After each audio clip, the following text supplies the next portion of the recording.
When I think of comfort, the first thing I think of is not thin polyester or nylon. But sometimes it's not the material so much as the environment. Humans have been using some form of tents for thousands of years. Science correspondent Brian Handwerk explains how across cultures tents took different forms. Mammoth bone buildings are well known to archaeologists. Tents have always been a human solution to being outside. According to Andrew Ballantyne, the teepee is a tent developed by the Lakota people, who lived nomadically on the Great Plains of North America before the creation of the United States.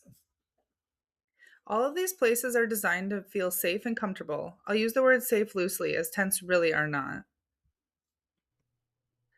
Walls are so thin, they offer little protection from the wind. Tents thousands of years ago were thicker in structure as they were more of a permanent dwelling. Thick hides would provide a better barrier from the elements outside.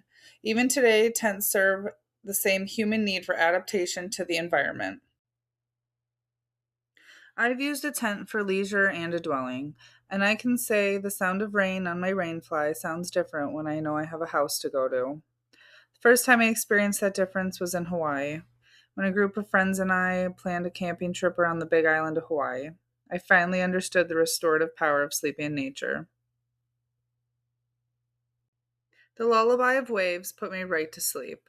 What I didn't realize at the time was soon that tent would be my permanent home.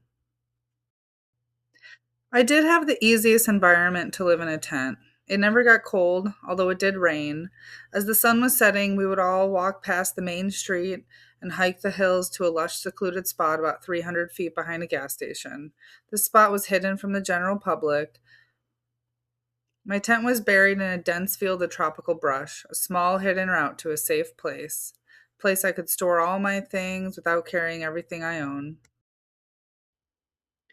This was just a place to sleep, as it had no sun protection, and we would constantly be doing what we called a fly stomp. We joked that the landscapers tried to eliminate any shade or comfort on the island. Being houseless in Hawaii meant you had to find a hidden place to sleep. I woke up numerous times with flashlights in my face at 2 a.m., gathering all my things and being told to move along. Despite how fragile a tent is, many people still call these thin materials their home, a place to crawl into and not be judged. Even if the streetlights are visible overhead or the wind is blowing, it still feels safe. It feels like home, even if it's temporary.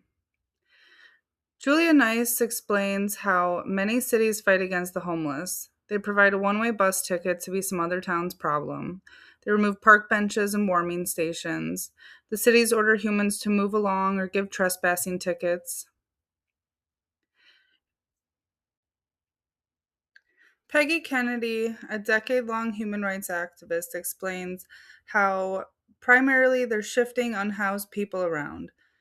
Instead of providing services, this process makes their lives worse by both frequent sidewalk evictions and from seizing and, in most cases, destroying their possessions.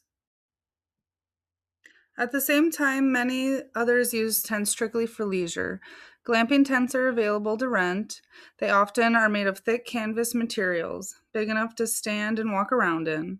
Plastic windows sewn into the canvas to frame nature like a painting, safe for a generation that wants the view without the bugs.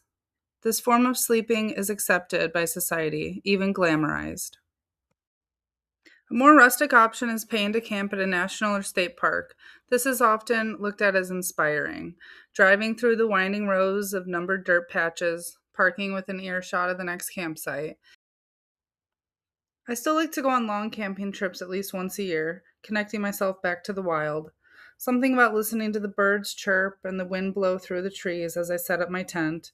It gives me a sense of calm that I'm unable to find anywhere else. But when a tent is set up on a sidewalk near the closest bathroom that won't turn away a full bladder, it becomes something else entirely.